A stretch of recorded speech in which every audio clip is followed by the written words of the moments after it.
Welcome back to Let's Play Fire Emblem The Sacred Stones. Last time, with the help of Larakel and Taizel, Erika's army fought off a group of monsters. This time, we head to Taizel from Ephraim, again infiltrating the Grotto Empire. General Dressel tells them of the enigmatic Dark Stone, the product of Grotto's research into the dark arts. The Dark Stone possesses power far beyond that of the Sacred Stones. According to the rumors swirling about, Vigor's descent into madness coincides with the creation of the Dark Stone. Huh, interesting. Ephraim must confirm the existence of the Dark Stone. He decides to travel to Grotto by sea. Midway through the passage, however, an eerie fog begins to form. Yep, more fog of war, in other words. Chapter 11, Phantom Ship. Not Phantom Hourglass. Big difference. Actually that's coming next, by the way. Spoiler. Meanwhile, Your Majesty have returned. Selena, you coward, why did you not execute Dressel? Forgive me, it was that Walter. Selena, Dressel has betrayed us. He has bent his knee to Ephraim. Are you a traitor too? Never. I'm Your Majesty's vassal. I'm yours, body and soul. Your Majesty, please, another chance, I beg you. Any order you see fit to issue, I will complete. Selena, I have something for you. If I may, father? What is it, Prince Lion? I want you to go to Zalbul Marsh, and retrieve something for me. It's a dragonstone, a very special kind of rock. A dragonstone? That's right, it's very rare. There are only 2 in the entire world. I've heard rumors of a collector there who has one for sale. It looks like nothing but a common gemstone, but I need it for my research. If I have that stone, Prince, are you alright? I'm fine, don't worry about me. Now please, find the dragonstone. Will you approve my request, father? Yes, do as my son asks. Yes, understood. Your Majesty, I would like to renew my oath of service to you here today. I pledge that I shall never again falter my duty to you or to Grotto. Beg your leave, my lord. Okay, so I just wanted to point out that essentially Walter got in trouble, and that she was still to blame, so that's kind of garbage. Is this the first time you've seen the ocean, Mur? Yes, it's so blue, so vast. It is at that. You know, this is my first passage on a ship. I've never appreciated just how enormous the sea is. Really? I never have guessed you hadn't sailed before. You seem so calm. If I am to lead us, I cannot allow any weakness to show through. I must appear competent and capable at all times. You understand? Ephraim? Miss Ephraim. Excuse me, Mur. We'll have to continue this later. Oh, alright. What is it, Seth? There's a ship following us, just on the edge of the fog. Should I ready the company for battle? This is a Grotto vessel. It's hard to say, the fog makes it difficult to see clearly. However, her crew seems to not be human. Yay, undead. Hehehe. Rise and rage, my precious children of darkness. Ruin the wood and ride the sea.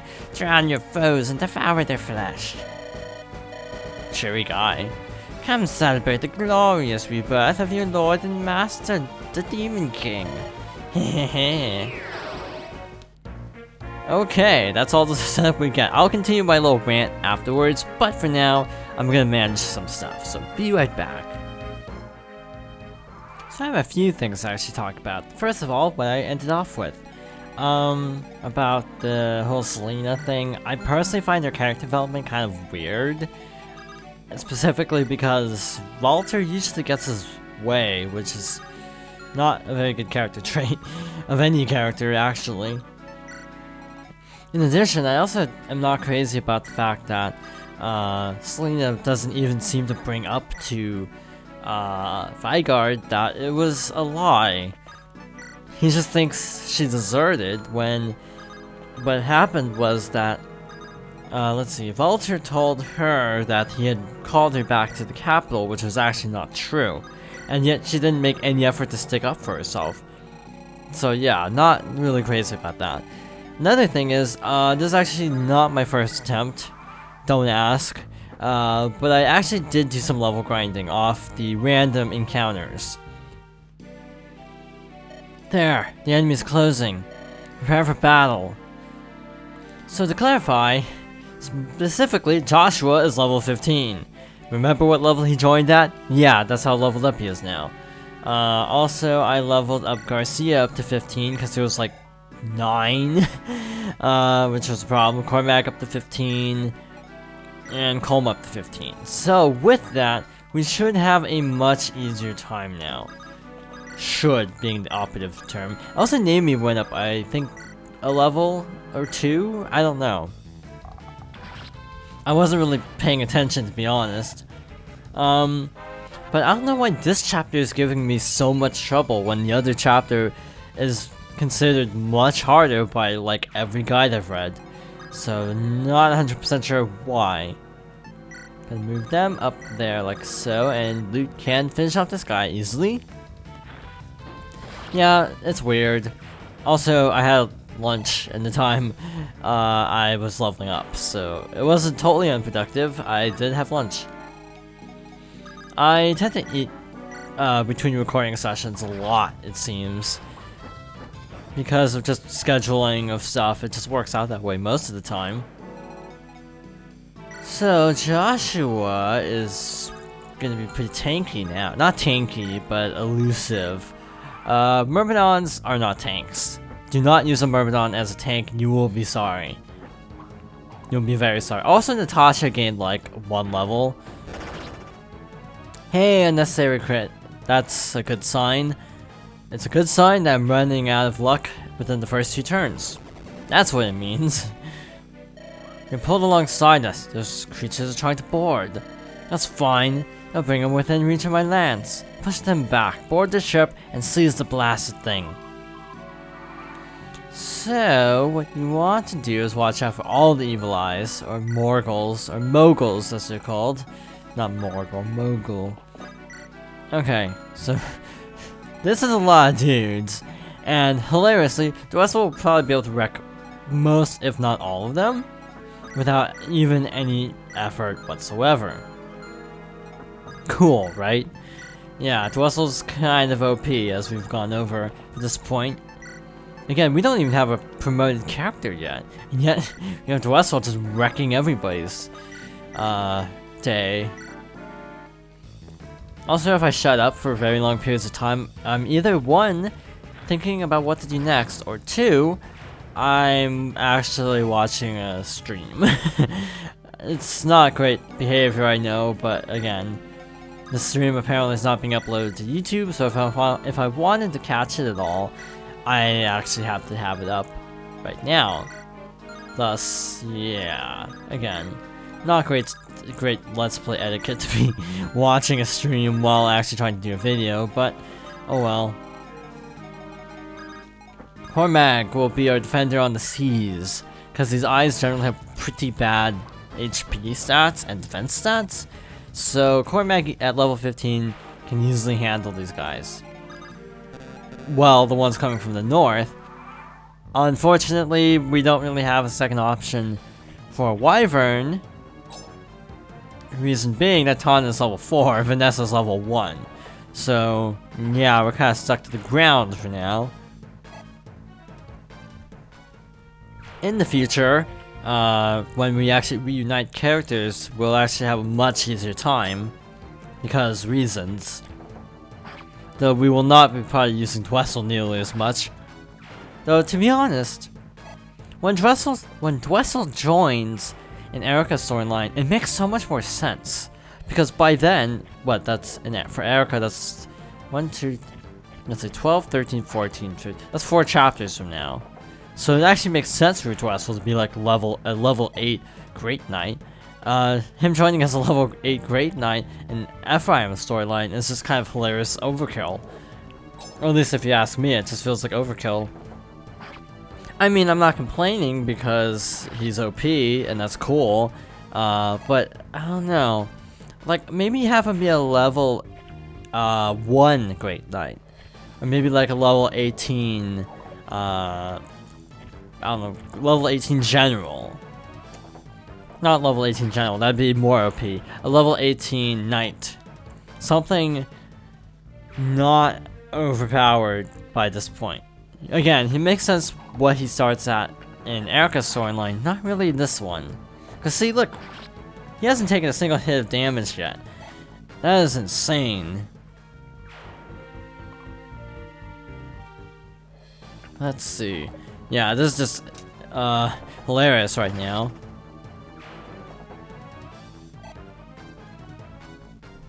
Another news, this is being recorded on August 30th, so I actually finished Persona 4 Golden for the first time.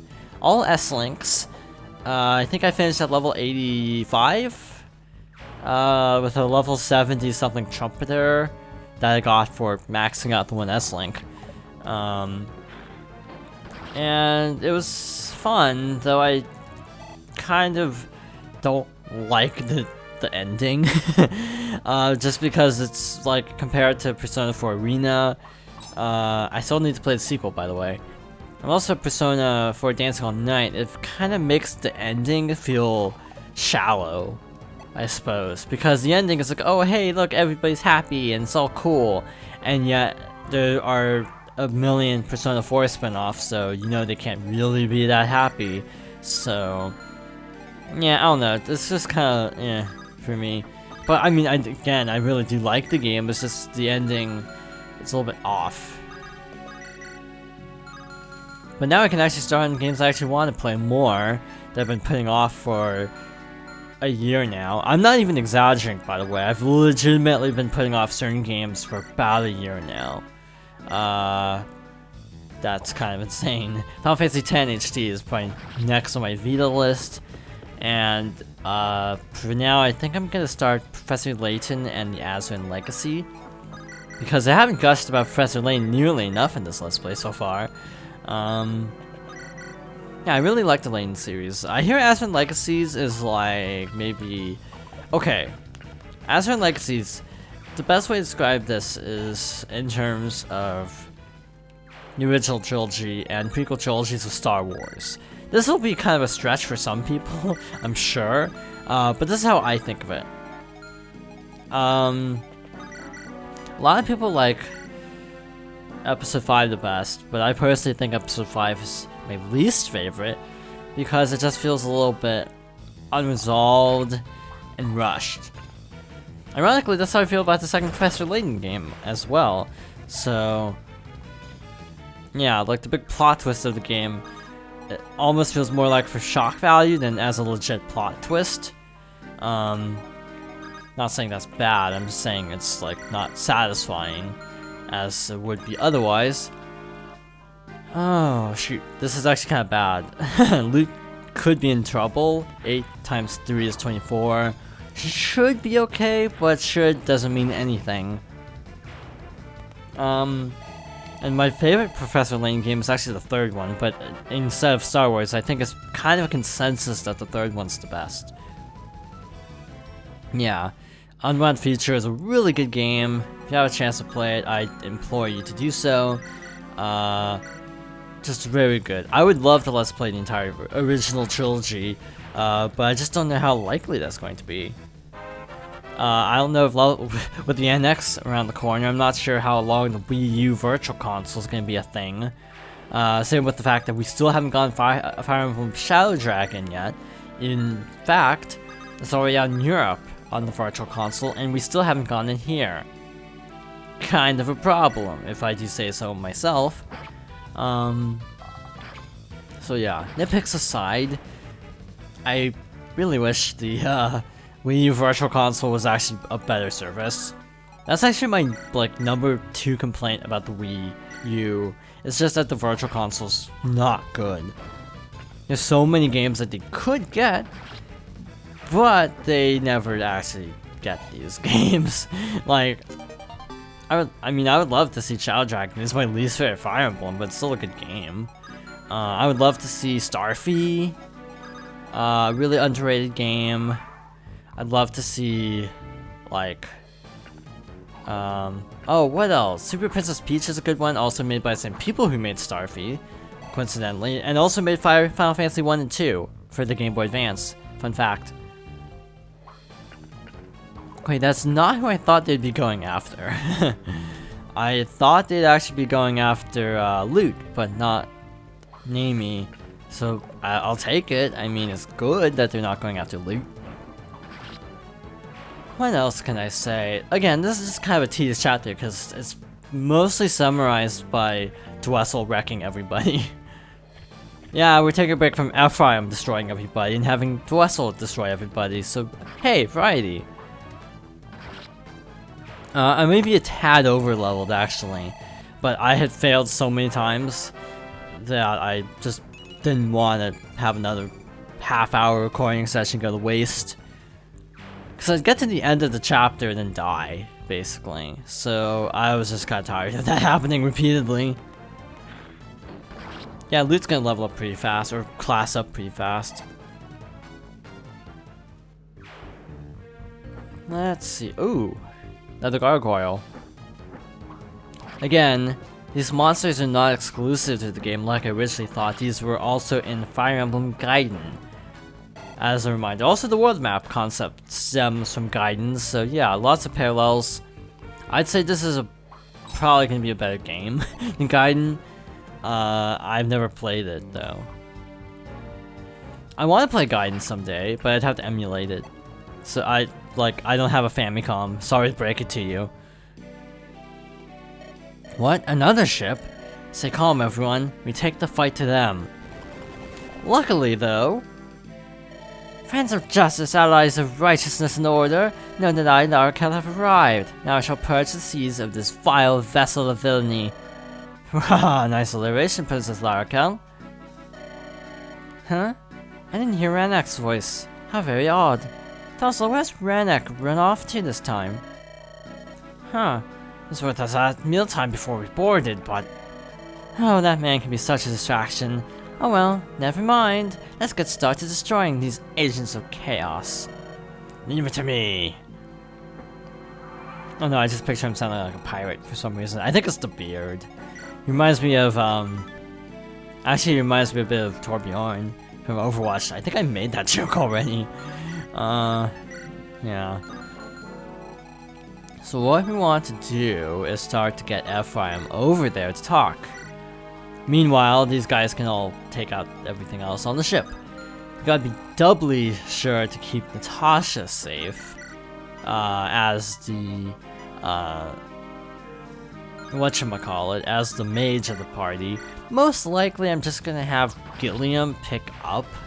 No, bad idea. Have Taizel pick up Natasha, for the time being.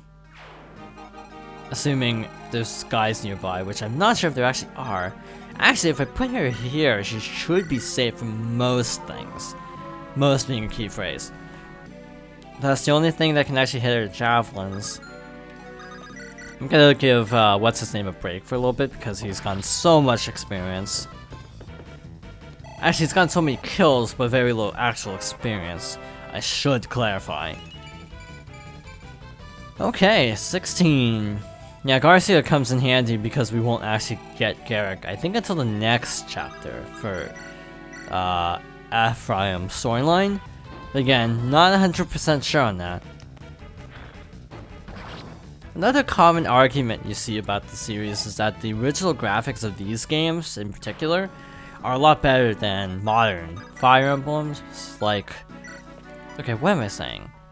Okay, take the graphics of Shadow Dragon. That's usually the one that's very contested, graphically speaking. A lot of people say that this game's art style looks better than Shadow Dragon's, and I would probably agree with that. This game has a little more pizzazz to the art style, I'd say.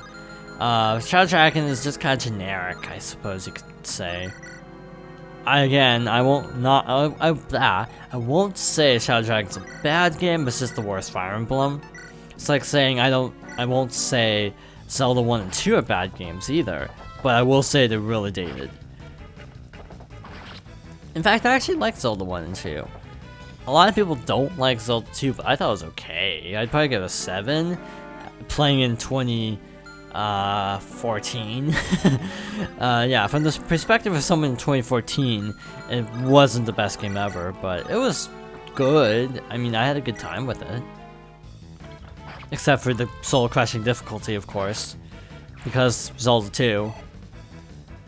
But yeah, a lot of people really aren't crazy about Zelda 2, and I totally get that, but at the same time, I do feel like it's the point is hammered home a little bit too hard by people. Am I going to ever Let's Play it? Probably not, because I don't know the game. There are a lot of people who like grew up with the game and are amazing at it, and have done really good Let's Plays of Zelda 2. And there's no way I'm trying to think of what the term for hell is in Fire Emblem. Because I thought one of the games has some sort of reference to like a hell-like realm, but I can't think of it off the top of my head. Or no, I think I'm thinking of a different I'm thinking of Final Fantasy, aren't I? Oh yeah, I think I am. Oh well. Point is, yeah, I would not do this Zelda 2 because it's just not my kind of game. It's not for me. Let someone else do Zelda 2. That's my current mindset over this. The potential of Let's Playing Zelda 2. It's like, there are people better suited for it than I. You have to know your own limits. With Let's Playing. You gotta know what kind of games you can actually Let's Play. You gotta know what kind of games you can Let's Play well. So, yeah, it is important to not try to do something so far outside your comfort zone that you just can't pull it off. Like, I would never do Lost levels either. There are so many talented people who have done Let's Plays or even speedruns because it's very glitchless of Lost levels and do a really amazing job of explaining everything and just being generally witty and everything. But that's not for me because I would just be like wanting to swear at the screen constantly, as would most people playing Zelda 2. But it's funny watching speedrunners of Zelda 2, how chill they are. They're just like, oh hi, I died. Well, it's bound to happen sooner or later. Sort of the mindset of Zelda 2's, not Zelda 2, of Lost levels speedrunners. It's just like, oh well. So it was gonna happen eventually. Okay, let's talk to Larkel. You are? Fret not, O weary traveler, for I am here to save you. I grant you the favor of my divine aid. Who are you? What are you doing here?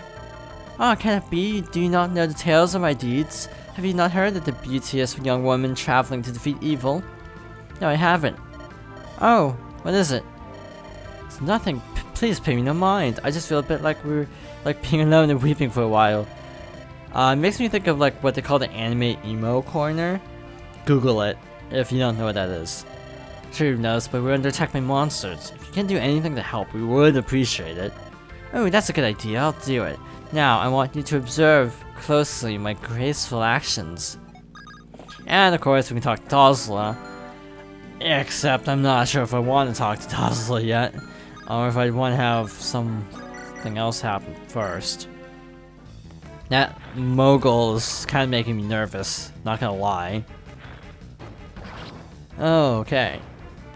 This is actually the farthest I've actually gotten. In previous runs, I never even talked to Larkel. That's how badly they went. Yeah, I'm definitely OP for this, but it's like, eh.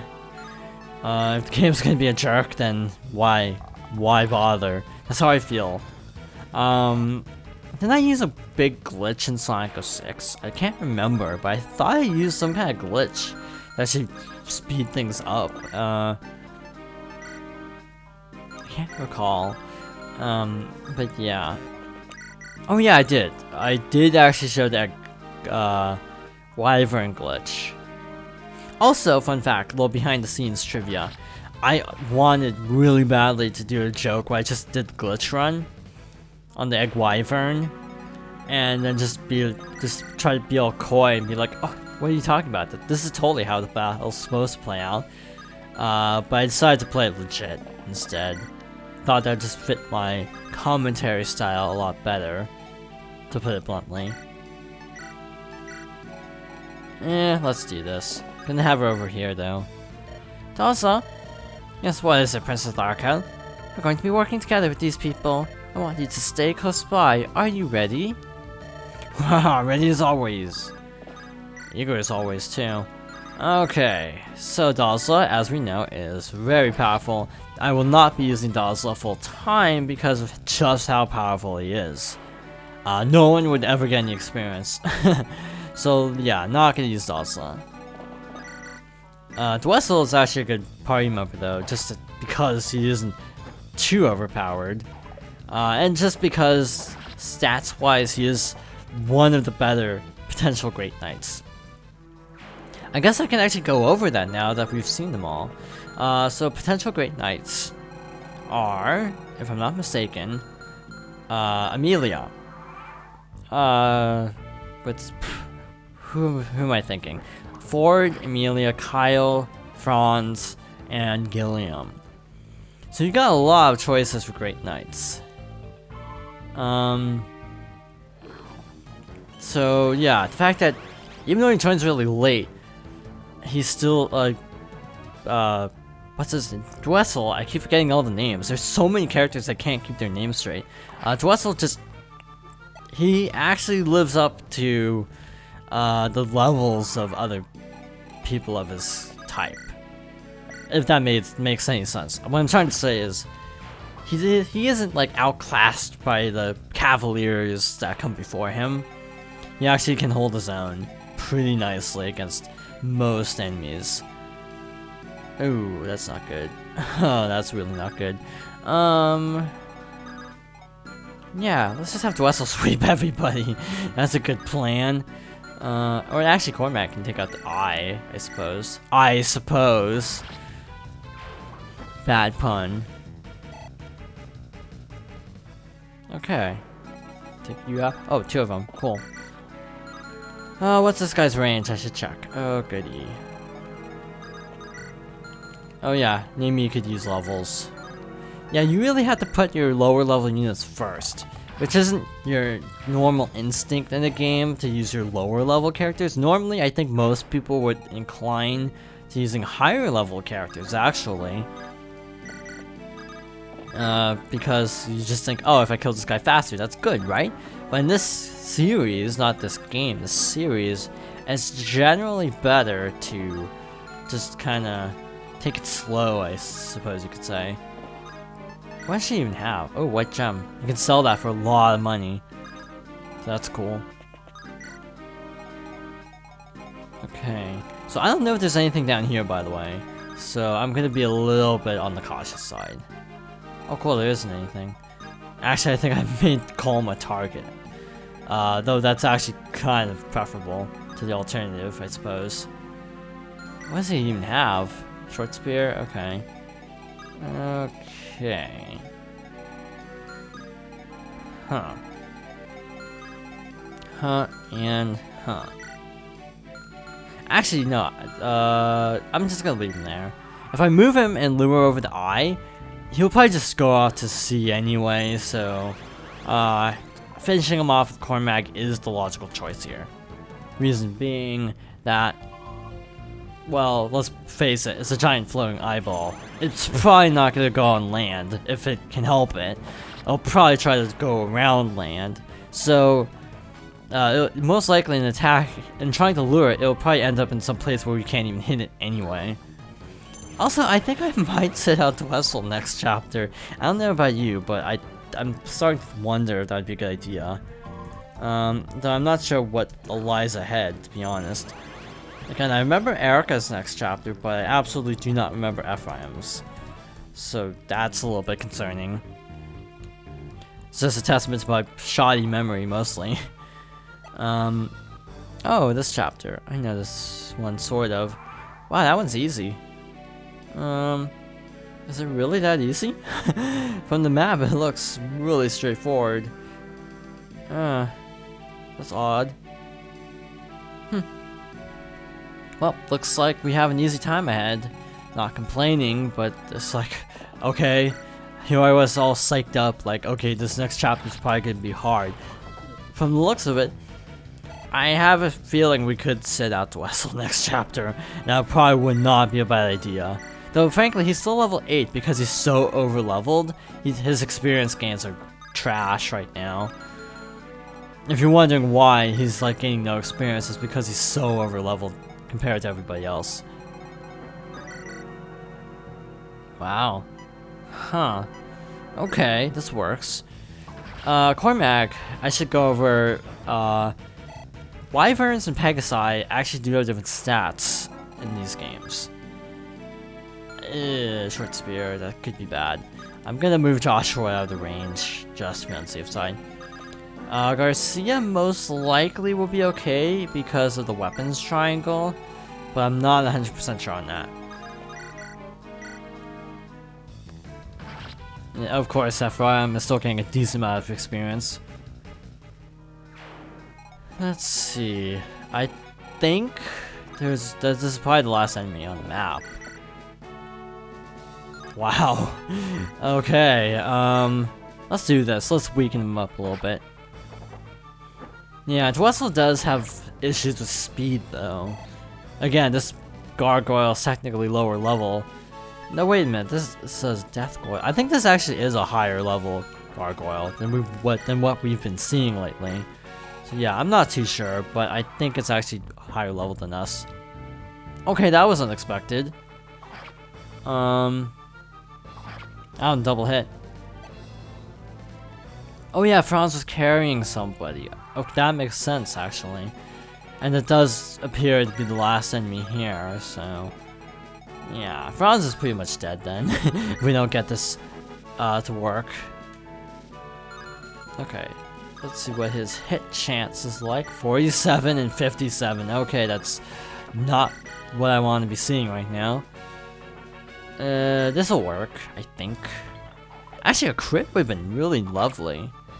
Because a crit would have meant him taking 12 damage, and I could finish him off really easily. Yeah, let's do this. He can actually still reach us, so that's a little bit of a problem. Okay. Can Taizel actually get out of here? No, barely not. So Cormag will be our only hope. So what I'm going to do... no, I should see if this works first. Because this will cut into his movement, if I'm not mistaken. This should actually cut it... or he could just kill him. That works. This was a short video. I mean, compared to what we've been seeing. Compared to, like, the hour and 10-minute chapter 10A. That's a good item. We destroyed the remaining monsters. The ship appears to be empty. And once again, the forces of righteousness prevail. Thank you. We owe our victory to you. Don't mention it. My name is Larkel. I'm on a never-ending quest to defeat evil in the name of virtue and order. Wait, your face has a certain familiarity. I recently met a young woman who greatly resembles you. Oh, do you mean Erica? She's my sister. Oh, Erica? Isn't that the name of the Princess of Renai? And you have a very regal air about you yourself, don't you? My name is Ephraim, Prince of Renai. We're fighting to end Grotto invasion. To be honest... oh my, in that case I must accompany you. Do you understand that we alone are facing all of the armies of Grotto? You face untold numbers and our odds of success are embarrassingly small. Oh, you clearly don't know who I am. Do not be startled by what I'm about to disclose to you. I am the Princess of Ralston, the Ocracy of the Righteous. Oh, you're the Princess of Ralston? Huh. You certainly don't have the bearing of a commoner, but... ah, of course, my natural nobility gives me away every time. Truth to tell, dire circumstances have led me to begin this journey in secret. Prince Ephraim of Renai, please be assured that Ralston is your ally. Let us stand together against the Grotto Empire. Villainous Grotto Empire. Oh, that's that, Elsa. We will now be traveling with Ephraim and his companions. Understood.